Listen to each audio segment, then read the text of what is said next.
What's up, you guys? This is Rob from Gay Guy Plays, and today on The Daily Grind, we're actually going to be chatting about a couple different things. We'll be talking about the additional buffs to Hydroid's rework, but before that, we're going to be taking a look at Oberon Prime Access and its retirement, as well as Trinity Prime and what's getting vaulted along with her. Now, jumping straight into it, DE has announced that Oberon Prime Access will be ending August 29th. Now, that means the end for all of those bundles, including the ones with plats, so I'm just kind of pointing that out there. But more importantly, the biggest bundle is the accessory bundle that comes with the 90-day boosters, the Sugatra Prime and the SANDR Prime. The reason that I'm stressing this is because a lot of people tend to miss out on the Prime Sayandanas or the Prime Armor sets, and they end up kicking themselves in the long run when they have to pick it up from one of the vaulted packs, which tend to cost a little bit more. So I kind of want to point that out there and urge you guys to pick this up while you still have the chance, just in case you have some interest. Now, if you want my personal opinion, the Sukira Sayandana isn't necessarily one of my favorite Sayandanas out there. However, I do feel like it is one of the better ones from the Prime sets. It's like not a Noru Sayandana, you know, so I'm like, this is something I can deal with completely.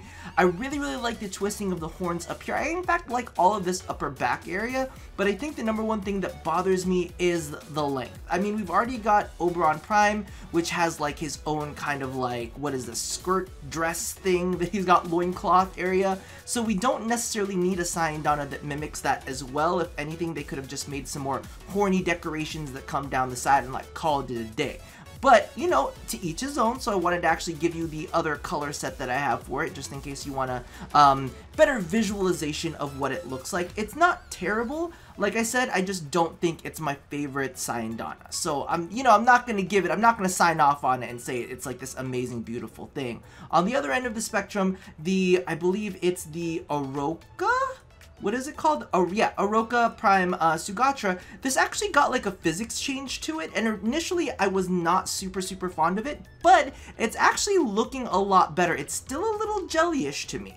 Like, I'm gonna be honest, there are certain parts of it that are supposed to be metal that don't move like metal, and you guys know that is one of my big pet peeves. I'm like, if you're gonna make something metallic, it better be stiff like metal. If it's gonna be cloth-like, then it better move like cloth. You know, that's just one of my things. But initially, it did have weird physics to it. The physics have been improved greatly. But I'm gonna let you judge it for yourself whether you want to go ahead and pick up the pack. I do think that it looks better than it did initially. However, you know, it's still a Sugatra, so people might not necessarily be into that. However, I do want to point this out, a lot of the Sugatras in the past have not been re-released in the Prime Vaults, so, you know, get it if you want it. If you're a collector, that's all on you. So, alongside Oberon Prime Access retiring, they are actually going to be vaulting all of the relics that contain Trinity Prime, Duel Prime, and I believe it's the Prime Cabassa collar. I'm not sure if I got the syntax of that right, but I did try, okay? So I figured I would go ahead and show you the comparisons between the base model and the Prime variant, starting off with Trinity Prime. And as you can see here, she's got a boost to her shields, and what you can't see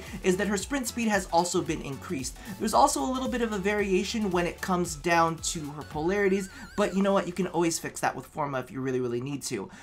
Now, if you haven't picked up Trinity Prime yet, I honestly believe that she is one of the most beautiful primes that we got. I know some people don't like the lobster butt, but listen, if you're gonna have a lobster butt, that is how you should do it. She's also got one of my favorite prime helmets in game. I absolutely love all of the kind of like movement that they've got going on across the top, and the draping that they have on it is kind of like luxurious, and it feels really epic because it almost feels like this halo slash crown that's coming out of her. A little bit Sailor Moon-y too, if I wanted to point that out. So if you haven't gotten her already, definitely pick her up. And because of the fact that she is one of the best support frames in game, well, that's arguable. But you know, let me put that out there. She's a pretty gosh darn good support frame. She can also tank pretty gosh darn well as well and strip enemy armor with the abating link augment. So, you know, just letting that out into the universe. She's a great frame to have, even for starter players, because, you know, it's good to have some support, but later on you can transition her into some more complex things. So pick her up now, get her relics out there, you know, start hoarding them just in case you want to end up selling them in the market. Moving along to the Duel Prime, this thing got a major stat upgrade. As you can see there, its base damage went up, its critical chance went up, its critical multiplier went up, and its status chance went up. Everything is just better, and its model is absolutely gorgeous. It's got that cool kind of like energy movement that Trinity Prime's helmet's got. Now, the thing to note about this is it's got a lot of slash in its base damage, and it's got a decent chunk of status to boot. So we can already bypass some armor here, toss on some viral, and you've got a match made in heaven. But it doesn't stop there, because of the fact that its critical stats also went up. This thing definitely qualifies for a hybrid build, making it arguably one of the best dual swords weapon out there. So if you like the dual swords family, definitely pick this one up. Start hoarding those relics if you haven't already got them. Definitely get your hands on them while you still have the chance. And last, but kind of least, is the Cabassa Prime Kubro collar. Now, as compared to the other collar available, this actually grants an additional 10 shields, an additional 20 health, and an additional 100 armor. So you can kind of see that as a nice little overall buff to your Kubro pets. Definitely worth picking up if you've got it available, just to have, because I mean, it's always nice to make your companions a little bit tankier. It's weird because we don't have collars for Kavats. I don't know. It's an odd thing, but hey, if you want it, pick it up. If you don't, well, just pick it up anyway, because you might as well. Now, the last little tidbit that we've got today are the potential buffs for Hydroid's rework. Now, I am going to be honest with you. I'm crossing my fingers that they haven't revealed everything completely yet, because it doesn't solve all of my issues, but you know it's not always about me. Just putting that out into the universe. It's not always about me. But they did say that they are going to increase his energy pool, which I'm really excited about. And if you notice, they've increased several of his stats already, which was one of the things that I kind of had put out in the video. I was like, maybe he just needs like statistical buffs to like make him work a little bit better. So I'm really, really glad to see that. I'm kind of crossing my fingers that I can free up a spot from my Prime Flow. Don't necessarily really want to have to use that, but you know, just in case.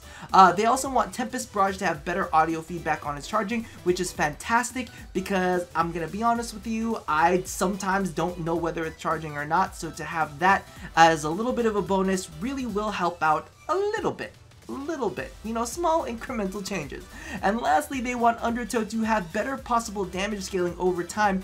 And, as a couple of minutes ago, here's where it gets really interesting, they are experimenting with squad mates being able to shoot into the puddle to damage submerged enemies. Since this is a recent experiment, be prepared that it might not work out quickly or work at all. This is really, really fucking interesting. I'm gonna be honest with you. There are some really crazy mechanical implications that go along with this, because you have to kind of keep in mind that when they fall into the puddle, number one, you're not going to be able to really see those enemies. Do those enemies have placement in the puddle? Are they going to be trying to shoot at certain areas in the puddle? Or is it going to work something along the lines of, like, let's say Nyx's Absorb, where you shoot into the area and it collects the energy of the damage you've dealt and it kind of disperses them amongst the enemies that are in the puddle. Now that could mean a whole lot, because remember, the puddle does finisher damage, which bypasses armor and shielding. So we could see kind of like a new puddle meta for Hydroid. And I know some people are not happy about that, but I know that there are some people that are yelling and cheering and screaming because they love the puddle like crazy. Trust me. Puddle is polarizing. I've been on both sides of the puddle, and you know what, it's an intense thing. But that about does it for today. I've got a really, really strong feeling that after I publish this, later on the day, I'll probably publish something later. If they have released the actual upgrades to Hydroid's rework. So stick around for that, and as always, love somebody, hurt nobody, and touch your body. I'll talk with you guys soon. Bye-bye!